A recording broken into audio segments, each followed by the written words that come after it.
Hunter on your left, Brad on your right. It's Mono Red Aggro versus Is It Drakes to kick off our coverage today here in Indy. That Blood Crypt, though, not free. Hopefully for Brad, it does not show up in this match. I do agree. I do agree.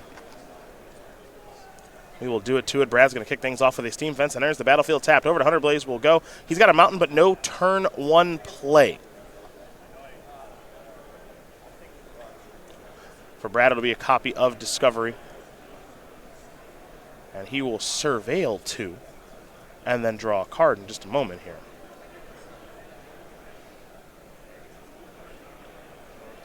Steam Vents will go to the graveyard, and looks like another copy of Discovery, and Dispersal will go to the hand.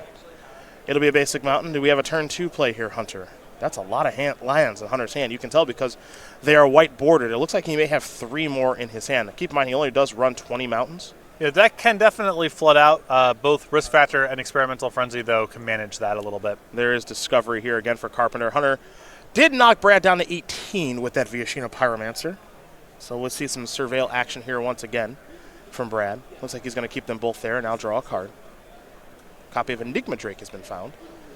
Yeah, it looks like he has Enigma Drake plus Dive Down rolled up for next turn.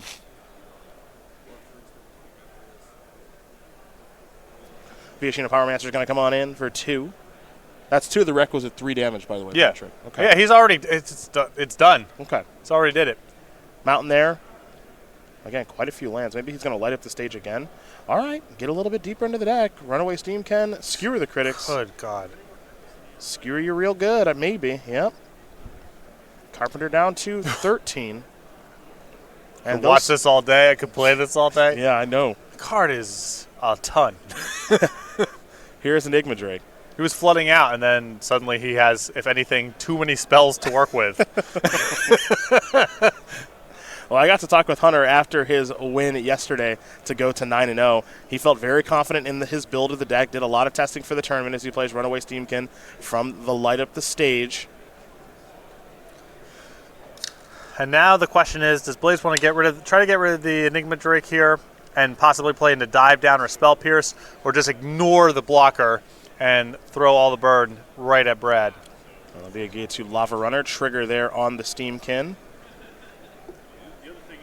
Now there's some attacking to be done. It looks like he might try to go at the Enigma Drake with that Wizard's Lightning. This will be interesting if he's thinking about trying that or going upstairs. He's priced into casting this Wizard's Lightning. Yes. Because of light up the stage. He's just trying to decide where it's going to go. So use it or lose it. Yep. And they get, wow. Well, no, he played light up the stage twice in one turn. Yeah. Yeah, so that Wizard's Lightning should be done for.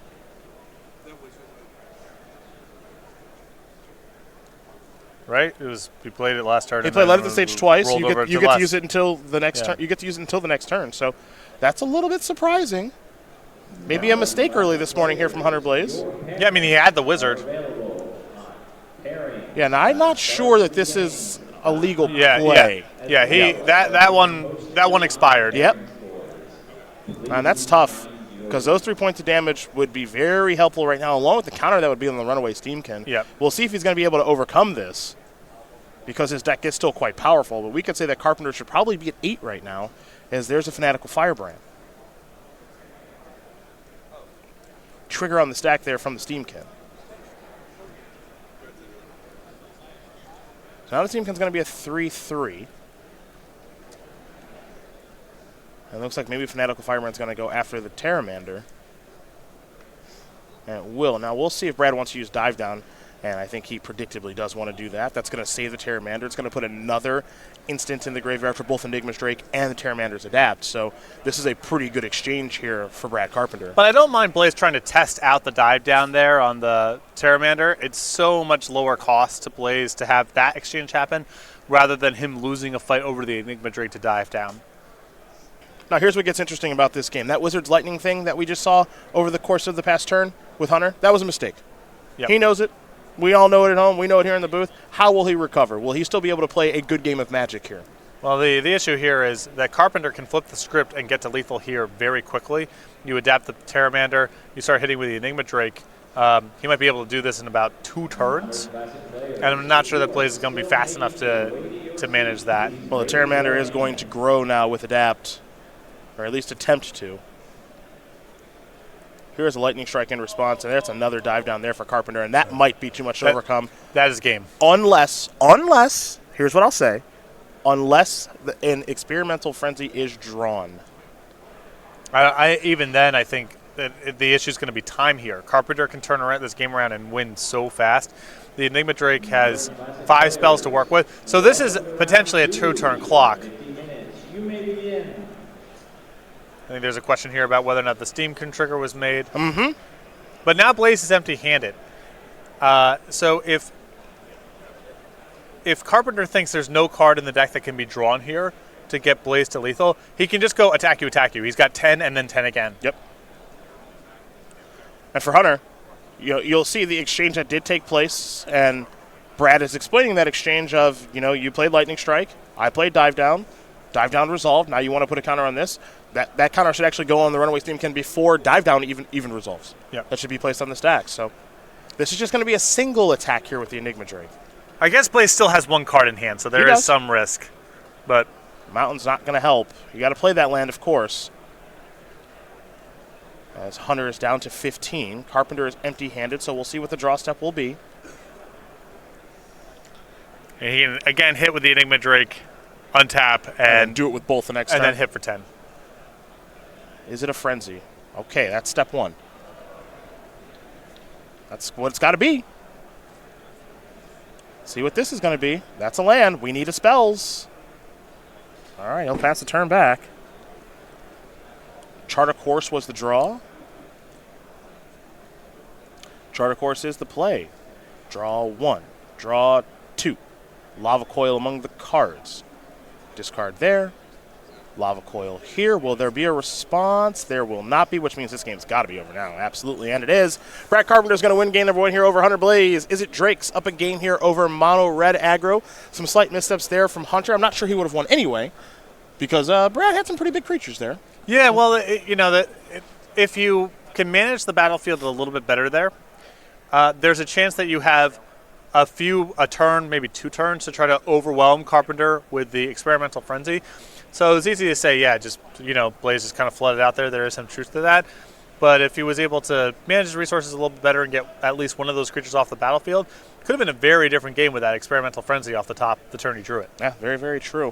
We're going to start with the sideboards here. We'll start with Hunter on the left. He's got 4 copies of Lava Coil, 4 Goblin Chain Whirlers, 2 Fight with Fire, 2 Direfleet Daredevil, and then 3 copies of Rekindling Phoenix. What do you like here, partner, and why? Well, I love the 4 copies of Lava Coil. Very well suited for managing Carpenter's 4 toughness threats.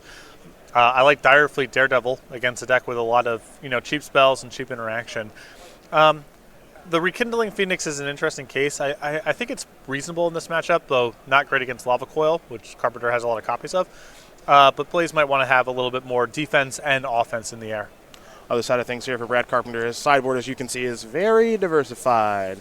2 Shivan Reef, 2 Treasure Map, 2 Disdainful Stroke, 2 Fiery Cannonade, 2 Ral Izzet Viceroy, 2 Niv Mizzet Parun, 2 Entrancing Melody, and 1 Kaboom, Star of Extinction. I like the 2 copies of Shivan Fire in this matchup quite a bit. I also like Niv Mizzet. I know it's a little bit on the expensive side, but Izzet Drake's doesn't have a whole lot in the way of counterspells. There's some pressure on them to close out the game pretty fast, once you've stabilized a little bit, and Niv Mizzet closes out the game very, very quickly. Might still be a little bit too expensive for Brad's tastes, but I think as far as 6-mana cards go, it's one of the maybe the best one in the format against Mono Red. Well, there are a few better than old Niv. Mm-hmm. That card's got some closing speed. It's very hard to kill. Mm-hmm. Also, Mono Redless often sideboard into Lava Coils against Izzet Drakes, and it's outside of that range. Well, those are the options there for both players, and we will watch them play game number 2, here in just a moment. But first, we do want to talk about the Star City Game sale that is going on all year long, basically. You can save big on hundreds of items. This ends every Monday, but we got new items coming on every Monday at 11 a.m. East Coast time, like... Well, I don't know. Right now it's Dragon Soul Summit. You buy out all of those. Maybe Graven Cairns goes on sale. Or you got buy out the Forks and then... Reverberate. There you go. Urza's Mine. Next week, Urza's Power Plant. We need a Deranged Tournament analog. There's so many of them. Theonite, the Hermit, the Hermit with Morph. What about the new ooze? Ooh, biogenic ooze. That's a good That's one. a hermit. Nice. Anyway, we could make these graphics. go to SCGINDY.com/sale. Make sure to be checking back at least once a week because new cards, new items will be on sale for a limited time. Remaining on this wave as Monday right around the corner. For Brad Carpenter, he is back playing on the SCG Tour. 9-0, it's a great start for him, the 26-year-old from St. Petersburg, Florida. 2018, not a ton of opens played, 6, but pretty good conversion rate, only playing 6 opens and top 8ing 2. He's got 6 open top 8s all time with 1 W back in Florida a little while ago. No invitational top 8 for him just yet. The lead singer, of course, of a pop punk band is Brad Carpenter, who's off to a great start here this weekend in Indy. 9-0, up a game, could be our lone undefeated player when round number 10 is all said and done. But Hunter, I imagine, has something to say about that. Flooded out a little bit that game, but he'll be on the play here. Will Hunter Blaes be? He's very, very happy with this deck. This was one of the decks to be coming in. He's your top of the standings red player thus far. But we got some rounds to get through, 6 of them, of course, to be exact. And we'll see if Hunter will be in the top 8 later today. My approach in this matchup is it's really rough to battle over their creatures unless you're using Lava Coil, because it's a lot of 4 toughness, so it requires 2 spells. And if you ever play into Dive Down, you're typically expending way too many resources, and that's often game there. Unless you have something like Experimental Frenzy going where you just don't care. It's just about casting spells. So I think from Blaes' side, if you get an opportunity when the shields are down to take care of one of the drakes, it's often good to do that. Certainly if you can do it with Lava Coil, you should always take that shot. But brawling, trying to get the drakes off the table when the opposing player has a mana up, I think you're typically better to be on a Lava Spike plan and not try to engage with them on that front. We're going to kick things off with a Fanatical Firebrand. Brad Carpenter down to 19. So busted that one. You are just ridiculous. That little homie is just so powerful. Steam Vents looks like it's going to enter the battlefield tap. Pardon me, it's a Sulfur Falls. I had a little conversation with our broadcast colleague, Jerry Thompson, yes, where he was like, I kind of want to cut these things. I was like, if they let me play more than 4, I play so much more than 4. It's like one of the best cards in the deck. We're going to have a burn spell go upstairs. It's a lightning strike. That'll go up to Brad's head. He's down to 15. Blaes is untapping. Blaes is drawing. He's picked up another mountain here. He'll play that mountain attack with the little homie, as you say. The little homie got shocked. Happens. Yeah. You got the Direfleet Daredevil. Yeah. Get him play back. That and shock you. Get it right back. How's that taste? That's like a Viashino Pyromancer that mucks up some of the drakes. That's true. That's true. Here's an opt. Carpenter will take a look at the top card. And we'll see where that will go. You see Hunter Blaes' hand right now. It's a Lava Coil on a mountain. Lava Coil, of course, an answer to one of the drakes, ideally, as opt is going to keep the card on top. And now Carpenter will draw a copy of Dive Down. He'll play a Sulfur Falls. And we'll see what sort of blue card he wants to play here. I think that Carpenter has a copy of Spell Pierce in hand. Spell Pierce is so very important right now. One of the best cards that Hunter can draw is Experimental Frenzy to try to pull away in this game is there's Terramander. Yeah, if your opponent mulligans on the play and you've already done a little bit of trading, it's going to be pretty hard for the mono-red player to come back unless they are able to get one of their sources of card advantage online. Experimental Frenzy is the most obvious version of that. So the Spell Pierce here, I think Brad's going to be loath to put the shields down on that for as long as it's an answer to Experimental Frenzy. Once Blaes, if he gets to 6 or 7 mana, then it's a slightly different equation. But for now, keep that Spell Pierce up. The Salamander Drake is a 1/1 flyer. And it is a powerful one, as there is a Dive Down. It'll take care of that shock. The adapt cost, it appears to be 8 for adapt 4, but it is generally a lot less than that, as Brad is going to come across here for 1 in the air right now. These exchanges not going well for Hunter Blaes. Brad is going to put the shields down on the Spell Pierce right now, it appears. So if you're Hunter Blaes, you are really hoping to draw Experimental Frenzy anyway. Well, I think, last turn, if I'm in Blaes' spot and I have Experimental Frenzy in hand, I'm just going to try to resolve it. Mm-hmm. So I think Carpenter is willing to roll the dice here. Big draw step here. Looks like it was a copy of Runaway Steamkin. So there is the Steamkin, and I think we might see a Lava Coil as a follow-up. Yeah, I mean, Carpenter is threatening the adapt, and Lava Coil is a sorcery, so it's not like you can sit there and wait. And you're going to let him untap with blue mana, so now Dive Down gets its way into the equation too. Yeah, I think this is maybe a little bit too fancy right now, especially because Brad only had a single red mana up. Right, it was the coast was clear. And it's also worth noting, as you said, Dive Down wasn't there at that stage because it's just a single red mana was up. And I think in spots like that, yeah, you probably want to say this for an Enigma Drake or a Crackling Drake, but there's no guarantee you're actually going to get there. And I don't think Brad is going to really let his opponent play into that, as here's Lava Coil on the Steamkin. So that'll take care of that. And now Carpenter's got both Dive Down and Spell Pierce. This is just a lot to overcome. Right, and that was kind of your one window to do anything good with Lava Coil. Now that window's probably closed. It'll be a Skewer the Critics, it looks like. And this is just such a great opening here for Spell Pierce or Dive Down, untap. Yep, there's Dive Down. Get to adapt plus play your Enigma Drake. Maybe even still leave up the Spell Pierce. Yep. And just way too far behind now. And you see the adapt costing just a single blue. There's an attack for 500. Blaze is going to fall down to 13. I think we're going to see Enigma Drake again with Spell Pierce available. And this one's going to be a runaway here for Brad Carpenter. Hunter will get another draw step, potentially two. But Runaway Steamkin is outclassed on this battlefield. And it's going to be a big attack in the air here in just a moment. And some lessons here against Izzet Drakes is you can't really mess up the details because they go from protecting themselves, playing defense, to killing you in 2 turns. Yep. It's not like you have a lot of time to recover.